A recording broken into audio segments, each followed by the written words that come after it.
buy a CNC machine, one of the first things you have to invest money in is your tool holders. When I purchased the mill, I bought about 18 tools, and I thought I had a pretty good setup. But after a while, I realized that I simply didn't have enough tool holders. At the time, I was working as a machinist at a local shop, and I had access to a Haas slant bed lathe. So after hours, I took the opportunity to run off some more tool blanks, and I turned those into additional tools. That worked really well, but then it gave a new problem. All of a sudden, I didn't have enough room in my tool rack anymore.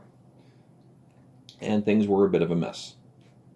So, I did what anybody would do. I bought a couple of cutting boards, and I made a new tool rack. That worked great, but the problem now is that I have a big tool rack with a lot of empty spaces in it, and that just won't do. So I decided that I would start making some more tool holders at home.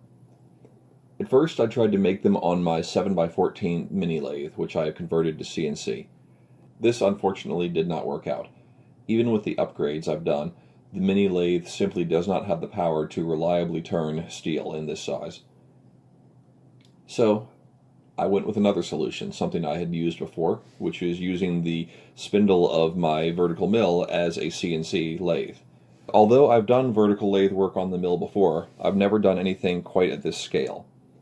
The blanks for the Tormach tool holders are 1 5/8" diameter steel, which means there's no way to simply fit them into a collet in the spindle. I needed some sort of chuck to hold them. The internet came to the rescue with a Chinese-made 4-inch 3-jaw chuck that has an R8 shank, meaning it would bolt directly into the spindle of the Tormach. I put this into use, and here is the result.